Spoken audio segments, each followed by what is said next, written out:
day warriors, and you'll understand exactly what I'm trying to say, as you have better choices, and they do pay well. For this reason, and as long as so, I mean, wouldn't that be great to live and die for what you believe in, and to be respected for living up to those principles? So if I were to tell you that St. Thomas of Aquinas was a murderer, multiple murderer, and a criminal, would you believe me? That our beloved JFK's father secretly accepted money from the mafia? That Malcolm X was a prolific gangster? That Mary Magdalene was a prostitute, yet was Jesus' elect student and his twin star, meaning, or soulmate, meaning she was just as good and virtuous as Jesus. To be a soulmate or a twin star or someone that shares a destiny, well, there's soulmates and then there's twin stars. And a twin star or someone to get married, which is what they did, they had an alchemical marriage or spiritual contract to make a star child. And but before, it's the same thing as what happened to Jesus. He had an immaculate birth, and Horus, which had an immaculate birth too. But before Jesus, she met Krishna, was another immaculate birth. But before she met Jesus, because of harsh circumstances, had to live a life of a criminal to survive. Moses, or Musa, was a professed murderer. Milarepa, who was enlightened fully for the first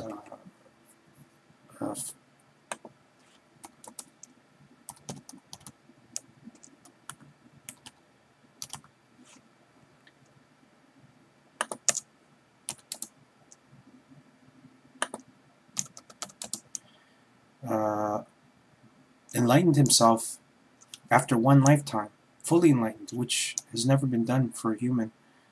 And Guantanamo doesn't count because he wasn't human. He was part God.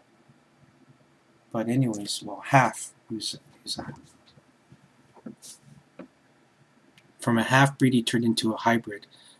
And being hybrid is activating your genes. And he killed, I can't remember how many people, but you're not going to believe me. He killed, like, I don't know, like, I can't remember because I'm so tired right now. I think it was 14 people, and like 6 of them were his direct family. And he used black magic, and it took him a long time to get rid of all that negative karma, but he did do it. And there's been passages where it says that he would arrive from one place to another place, and they would see him as a blur, like in Superman.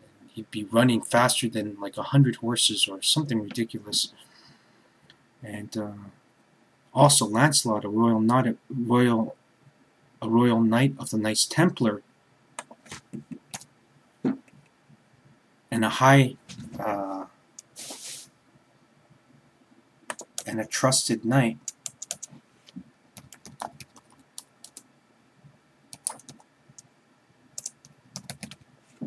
betrayed his king for love, and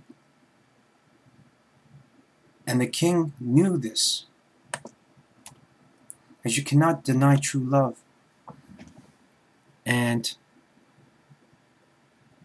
that's part of his sacrifice energy, King Arthur's sacrifice energy. In recognizing love, it showed love, and it proved to the earth that we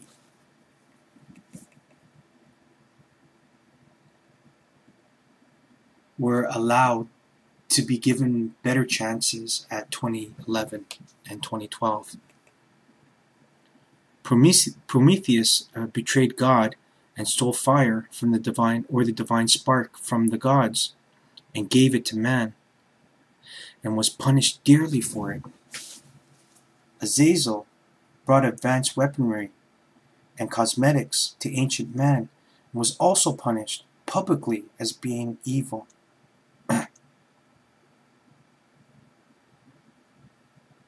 That's why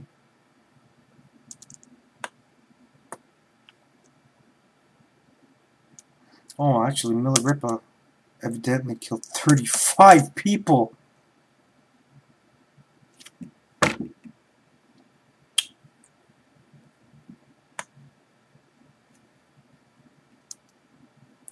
To become immortal is to become an entry-level angel.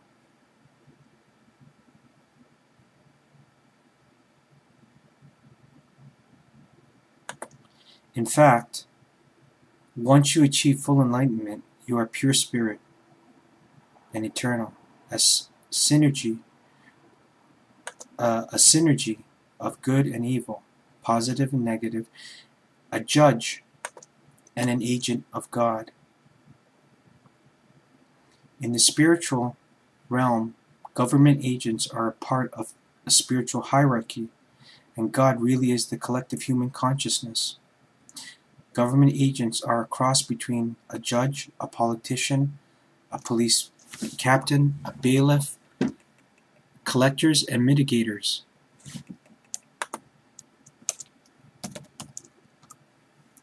They are all of these things at once. A very prominent position and an entry-level salary is $1 million, and they never pay taxes. These are your angels. We're angels too. Then, if we can enlighten to become angels, as they say we are made in likeness of Him, that they created Adam and Eve being creation of God, and Lilith being a creation of God, we are God's children, hence being angels. And they say that we're born into a life of sin, just like I said in the intro, but we have to experience it. Experience right and wrong. In that way, enlightening ourselves to become angels. Then you have the issues of negative karmas, where your behaviors are pre-programmed into your construct. And they cannot be changed without some serious lifestyle and behavioral modifications. While this is easy to do in the spiritual world because of advanced science, psychotherapy, and psychic surgery, it is incredibly difficult to do for most of us, since we are not aware that negative acts and lifestyles increases negative karmas and are not given, and we are not given the technology of how to balance out negative karma, which is a science.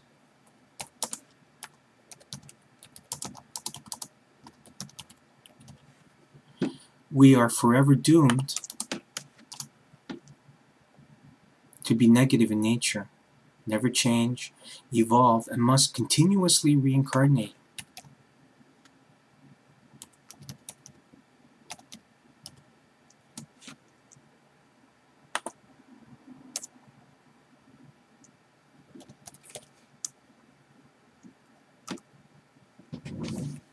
To repeat the cycle until all the chains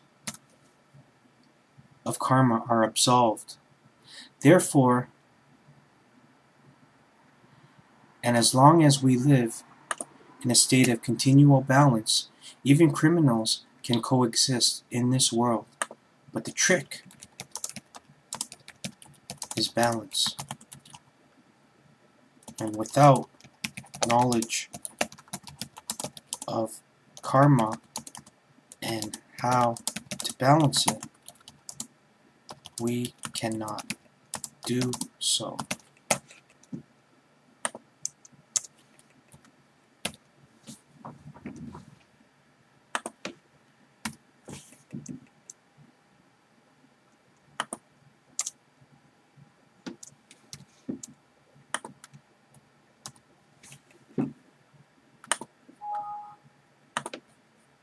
please read Q-34, as it will help you understand how you can make a change for yourself and to start your ascension process into immortality. And then if you have enough karma, positive karma, you can become eternal, which is you live forever. The difference is that if you die when you're immortal, you have to wait for another body, and or you can't die as long as there's a hospital. So the conditions are that you bleed to death, or you have extreme, your brain rots. Other than that, you can't die. Eternal means it doesn't matter if you die. You don't really have a body. Your body's energy, pure energy. And even if you get blasted away from a nullifying gun or a deatomizer, you'll just reincarnate from the source and come back. And it might be a little weaker, but I mean, it's not really relevant, because after like 50 to 100 years, you're going to gain your strength back. Not really, but it depends on how much karma you have, once again, as it's really not something that is easy to describe.